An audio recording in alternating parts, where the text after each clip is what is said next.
Railway group D का answer की जारी किया गया है। इसके अलावा रेलवे से रिलेटेड कुछ अन्य मुद्दे भी हैं जहां स्टूडेंट को अधिक से अधिक कन्फ्यूजन की स्थिति है कि जिस तरीके से आप देख रहे हैं कि क्या पहले एनटीपीसी फाइनल करेगी या ग्रुप डी। इसके अलावा वेटिंग का क्या है मामला, वेटिंग से रिलेटेड भी इशू लगातार पकड़ते जा रही है। वेटिंग का क्या मामला है। और इसके पहले आप देख रहे हैं कि रेलवे एनटीपीसी का भी वेरिफिकेशन चल रहा है और उसमें भी लगातार समय लग रहा है। और रेलवे डेडलाइन फिक्स कर दी है कि मार्च अप्रैल तक सारा प्रोसेस ग्रुप डी और एनटीपीसी का फाइनल कर देगी, ज्वाइनिंग करा देगी। तो इसी बात पर हम चर्चा करेंगे और चर्चा का शुरुआत हम ग्रुप डी से अभी करेंगे जिसका आंसर की जारी किया गया है। और आप लास्ट तक वीडियो देखिएगा और हमको लगता है कि इसका फ़ायदा आपको समझ में आएगा या जो भी कन्फ्यूजन वाली स्थिति आपकी बनी हुई है वो दूर हो पाएगा। मैं Naveen Kumar Singh, director platform education centre private limited, Patna. आते हैं हम आंसर की पर। आज लगभग 500 स्टूडेंट से आंसर की जारी करने के बाद हम मिले होंगे, स्टूडेंट ऑफिस में मिलने आए होंगे। और एक एवरेज अगर हम बात करें तो लगभग 55 से 65 के बीच में मैक्सिमम स्टूडेंट जो हमारे पास मिलने के लिए आए 55 से 65 के बीच में पॉइंट पर बच्चे हैं, यानी कि बहुत ज़्यादा कंपटीशन इस बीच में टफ है। तो एक अनुमान जिस तरीके से कट ऑफ का हम लगाए थे कि 60-62 से जिन बच्चों का भी ऊपर है जनरल कैटेगरी में, यूआर कैटेगरी में, तो निसंदेह उसमें आप zone by zone 1 number 2 number ऊपर नीचे संभव है। तो जिनका भी 60 से प्लस है तो वो फिजिकल के लिए तैयारी स्टार्ट कर सकते हैं और फाइनल होने के लिए 5 मार्क्स और प्लस जाएगा। तो किसी किसी जोन में आप देखेंगे कि 58-59 नंबर पर भी जनरल कैटेगरी के स्टूडेंट को का रिजल्ट जारी कर दिया जाएगा फिजिकल के लिए। और कुछ बोर्ड में हो सकता है कि 60-61 भी चला जाए। और इसी तरीके से ओबीसी कैटेगरी की बात अगर करें तो उससे 2 मार्क्स कम कर दीजिए। ईडब्ल्यूएस की बात करें तो 3 मार्क्स कम कर दीजिए। और एससी की बात करें तो 5 से 7 मार्क्स कम कर दीजिए। और एसटी कैटेगरी में लगभग 10 मार्क्स का मार्जिन आपका जा सकता है। मोटा मोटी यही है।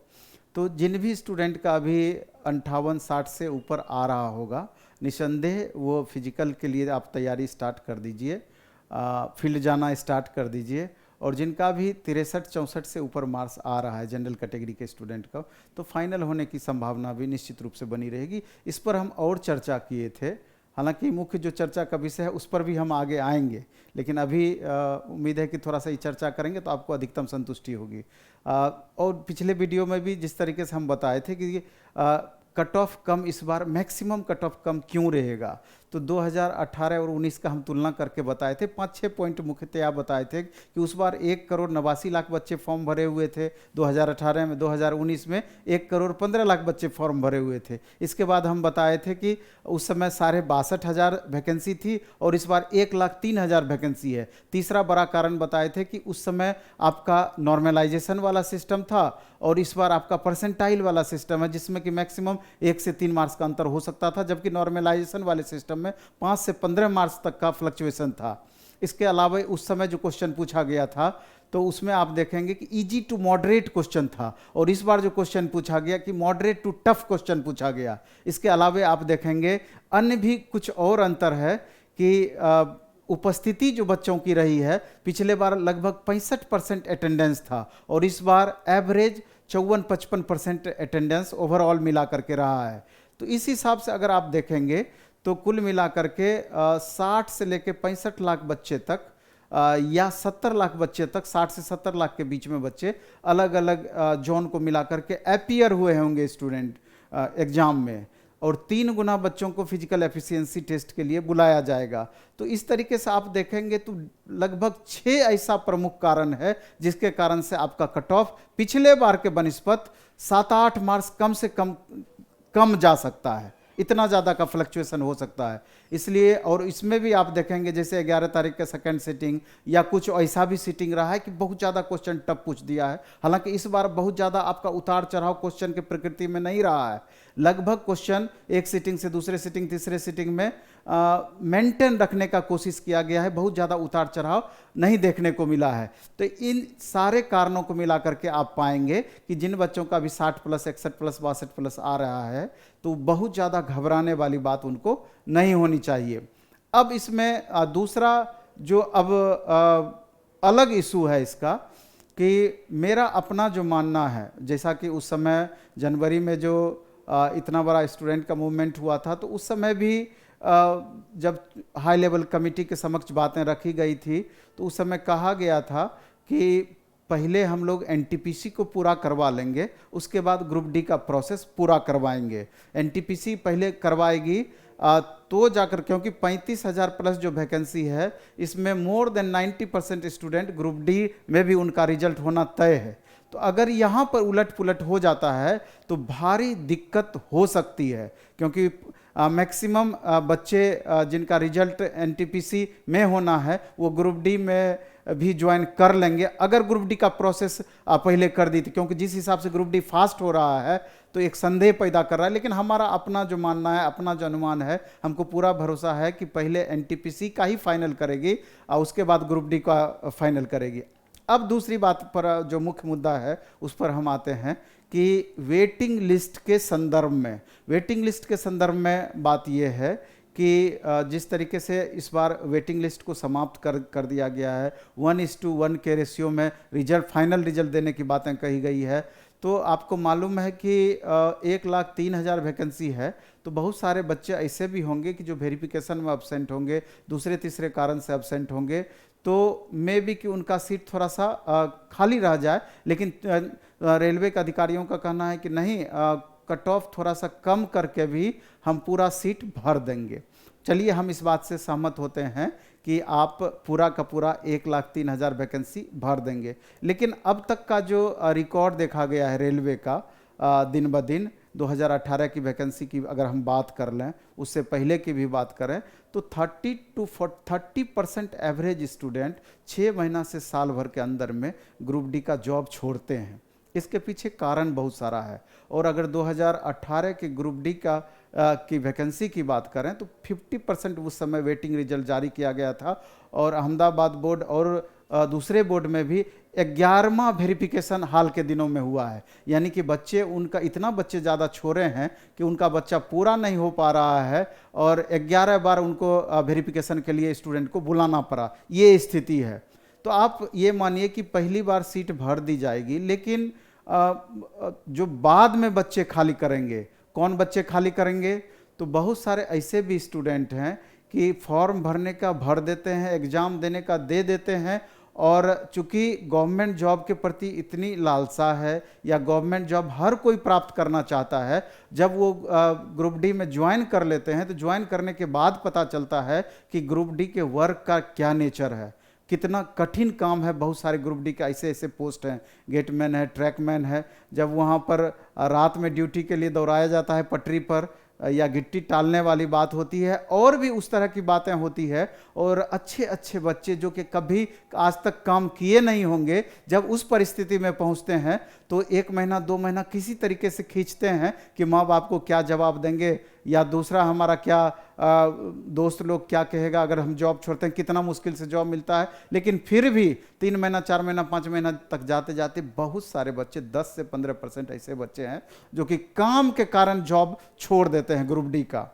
इसके अलावे 10 से 15% वैसे स्टूडेंट होते हैं, अभी बिहार एसएससी का फॉर्म निकला हुआ है, वो बच्चे भी ग्रुप डी का भरे हुए हैं, एसएससी की तैयारी करते हैं, 1 लाख पोस्ट की वैकेंसी ग्रुप डी की निकली हुई है, चलो फॉर्म भर देते हैं, हो सकता है कहीं पर हमको पहले एक पक्का जॉब चाहिए, गवर्नमेंट जॉब चाहिए। बीपीएससी तैयारी कर रहे हैं, भर दिए हैं, यूपीएससी तैयारी कर रहे हैं, उसमें भी कुछ एक स्टूडेंट मिल जाएंगे जो भर देते हैं, बीटेक किए हुए हैं भर देते हैं, डिप्लोमा किए हुए भर देते हैं, और अलग अलग स्टेट लेवल का भी फॉर्म भरे हुए हैं, वो सारे स्टूडेंट भी यहाँ पर ग्रुप डी का वैकेंसी भरे हुए हैं। तो बाद में चल करके जब उनका किसी दूसरे एग्जाम्स में फाइनल हो जाता है तो स्वाभाविक है कि वो ग्रुप डी का जॉब छोड़ेंगे ही छोड़ेंगे, दूसरा जॉब वो ज्वाइन करेंगे ही करेंगे। ऐसे स्टूडेंट की संख्या भी 10 से 15% होती है। तो सवाल ये है कि 6 महीना से साल भर के अंदर जो बच्चे 30% छोड़ेंगे उनका क्या? आप तो वेटिंग रिजल्ट जारी कर नहीं रहे हैं, तो ऐसी परिस्थिति में हमको ऐसा लगता है कि 30% का मतलब हुआ कि करीब 30,000 वैकेंसी खाली रह सकती है। ये गौर करने वाली बात है। स्टूडेंट लगातार आते हैं और हमसे इस बात पर डिस्कस करते हैं और ये सोचने वाली बात है। तो ऐसी परिस्थिति के लिए हमको लगता है कि रेलवे के अधिकारियों को भी इस पर गंभीरतापूर्वक विचार करना चाहिए, क्योंकि ये सीट अगर वैकेंट रह जाती है, उसको अगले वैकेंसी में ऐड किया जाता है, तो ये 3 साल तक जो लगातार स्टूडेंट मेहनत किए हैं या उससे पहले से जो लगातार तैयारी करते हैं, तो कहीं ना कहीं उनके साथ बहुत इंसाफ नहीं होगा, कहीं ना कहीं उनके साथ दिक्कत होगा, नाइंसाफ़ी उन बच्चों के साथ होगी जो लगातार तैयारी करते आ रहे हैं और 30,000 वैकेंसी दूसरे वैकेंसी में ऐड होने की परिस्थितियां उत्पन्न हो जाती है। ये विचार करने वाली बात है। तो आप देखेंगे कि ये सारी परिस्थितियां इसमें हैं। और दूसरा हम ये भी कहना चाहेंगे लास्ट में कि जिन भी स्टूडेंट का अच्छा परफॉर्मेंस इस बार नहीं रह पाया है या जिन कारणों से उनका अच्छा परफॉर्मेंस नहीं रहा हो, तो निसंदेह उनको इस पर मंथन करने की ज़रूरत है, इस पर सेल्फ एवेल्यूशन करने की ज़रूरत है, विचार करने की ज़रूरत है। क्योंकि आगामी मालूम है कि 1 साल के अंदर में 1.5 लाख वैकेंसी रेलवे में और आना है। इसके अलावा सेंट्रल में इलेक्शन के कारण आप देख रहे हैं कि 70,000 प्लस वैकेंसी एसएससी से भी दिया जाएगा और सेंट्रल गवर्नमेंट के अधीन अलग अलग डिपार्टमेंट से भी अभी वैकेंसी आना है। स्टेट लेवल की बात की जाए तो कई स्टेट में अभी इलेक्शन भी होना है। बिहार में भी 2025 में इलेक्शन होना है। 20 लाख वैकेंसी की भी यहाँ बातें कही गई है। अभी बिहार एसएससी का फॉर्म भराया हुआ है, बिहार एसआई का वैकेंसी आने वाला है, बिहार एसएससी +2 लेवल का वैकेंसी आने वाला है, ढेर सारा अभी एक्साइज उत्पाद वाला वैकेंसी आया है, दरोगा का। कई सारी वैकेंसियां ऐसी है जो कि अपकमिंग है और आ भी चुकी है। अभी सिविल कोर्ट का फॉर्म भराया जा चुका है। तो इन सभी बातों को भी अगर आप देखिएगा तो सिलेबस कमोबेश आपको थोड़ा बहुत अंतर होता है। मैथ इसी तरह का पढ़ना है, रीजनिंग इसी तरह का पढ़ना है, जीएस सेक्शन इसी तरीके का पढ़ना है, कुछ इंग्लिश का अंतर हो सकता है, कंप्यूटर सेक्शन का अंतर हो सकता है। तो पिछले एग्जाम्स में जो भी कमियां रही, जिसके कारण से आपका रिजल्ट प्रभावित हुआ, जिसके कारण से भी रिजल्ट नहीं हुआ, तो उस पर आपको गौर करते हुए इस बीच में उसको इम्प्रूव करके अभी आगामी 2023-24 वैकेंसी का गोल्डन पीरियड आपका रहेगा। कोशिश करना है कि इसमें अपना एक सीट हम कंफर्म कर लें, नहीं तो आने वाले दिन में आपके साथ समस्याएं और भी गंभीर होती चली जाएगी। क्योंकि अगर 65 लाख बच्चे एग्जाम में अपीयर हुए हैं ग्रुप डी में, तो 1 लाख का ही फाइनल सिलेक्शन होना है, कहीं ना कहीं 64 लाख बच्चे उससे बाहर हो रहे हैं। और हम ये भी मानते हैं कि किसी भी एग्ज़ाम में 30% मेन कंपटीटर होते हैं जो सीरियसली तैयारी करके एग्ज़ाम देते हैं। तो आप समझ सकते हैं कि जिन बच्चों का भी इस बार 1 नंबर 2 नंबर 4 नंबर 5 नंबर से नहीं हो पाएगा, तो उन स्टूडेंट को भी अब आगे के लिए कि 5 मार्च से 10 मार्च हम कैसे बढ़ा लें जिससे कि अगला वैकेंसी में हमारा सीट कन्फर्म हो जाए, इसके लिए अभी से प्रयासरत होना पड़ेगा। 60,000 प्लस लगभग आपका वैकेंसी आने वाला है एएलपी टेक्नीशियन का। तो जो स्टूडेंट तैयारी पिछले बार जिनका नहीं हो पाया है, वो तो दीपावली छठ के बाद लगातार टेस्ट स्टार्ट करेंगे, प्रीवियस ईयर क्वेश्चंस का सॉल्यूशन स्टार्ट होगा, इसके बाद प्रैक्टिस का बैचेज अलग स्टार्ट होगा। छोटा छोटा बहुत सारा चीज़ चलेगा जिसके मदद से 4-5-6 महीने में और अपना इम्प्रूवमेंट मैक्सिमम कर सकते हैं, तैयार हो सकते हैं। और जो नए स्टूडेंट जो इस बार पास आउट हुए हैं या पिछले बार पास आउट हुए हैं, वो नए सिरे से तैयारी करना चाहते हैं, तो अभी दिवाली ऑफर में ढेर सारा छोटा छोटा मतलब मिनिमम फी में फाउंडेशन लेवल का बैच, टारगेट लेवल का बैच ढेर सारा आ रहा है कि मिनिमम फी में आप इसका लाभ उठा सकते हैं। दिवाली तक ये ऑफर रहेगा, फिर उसका फी पूर्ववत हो जाएगा, यानी कि कुछ ना कुछ फी बढ़ जाएगा। इस चीज़ को भी देखना है। मेरा कहना साफ ये है कि कोचिंग ट्यूशन तो सेकेंडरी है, प्राइमरी है कि अपनी कमजोरी को समझना है, कहाँ प्रॉब्लम हमारे में रह जाती है उस बात को समझना है, किसके कारण से रिजल्ट मिस हुआ है उस बात को समझना है, और उसको नोटिफाई करके उस पर ध्यान केंद्रित करके उसको चिन्हित करके उसको इम्प्रूव करने में लग जाना है। चाहे सेल्फ स्टडी के माध्यम से लगें या ट्यूटर के माध्यम से रखें। सेल्फ स्टडी से बेस्ट कोई स्टडी नहीं होता है, बशर्ते कि आप एक रेगुलर रूटीन फॉलो करते रहें। और हमको उम्मीद है कि आगामी वैकेंसी के लिए आप तैयार रहेंगे और इस अभी जो भी चर्चाएं किए हैं उस पर भी आप गौर करते हुए अपना कमेंट देंगे इसमें कमेंट सेक्शन में, और भी कुछ बातें अगर हमसे रह गई होगी तो उस पर आप गौर करेंगे। सिविल कोर्ट का भी अभी मात्र 499 रुपया में एक बैच स्टार्ट किया गया है। जो स्टूडेंट कंप्यूटर का करना चाहते हैं, इंग्लिश में दिक्कत होती है, तो 499 में पूरा कोर्स ही कर लें। 10 अलग अलग टीचर ही उसमें पढ़ाएंगे और 499 में आप पूरा सब्जेक्ट अपने अनुसार आप उसमें तैयारी कर सकते हैं, जहाँ पर या तो पूरा कर सकते हैं या जहाँ दिक्कत है उसको कर सकते हैं। इसके अलावा अभी ऑफलाइन और ऑनलाइन मोड में सप्ताह में 10 टेस्ट हमारा चल रहा है। 3 टेस्ट बिहार एसएससी का हो रहा है, इसके अलावा 2 टेस्ट सिविल कोर्ट का हो रहा है, 2 टेस्ट बिहार दरोगा का स्टार्ट हुआ है और 3 टेस्ट एसएससी सीजीएल का स्टार्ट हुआ है। द प्लेटफॉर्म ऐप डाउनलोड कीजिएगा प्ले स्टोर से और वहाँ रजिस्टर्ड होने के बाद सारा चीज़ आपका जो नीड है वो दिख जाएगा। ट्रेड का बैच आपको दिख जाएगा, फाउंडेशन बैच दिख जाएगा, सब तरह का। तो अच्छे से लगे रहिए, अच्छे से पढ़िए और अपनी कमजोरी को चिन्हित करके उसको इम्प्रूव करने का प्रयास कीजिए। धन्यवाद, बेस्ट ऑफ लक। खूब अच्छे से पढ़ाई कीजिए, खूब मन से पढ़ाई कीजिए।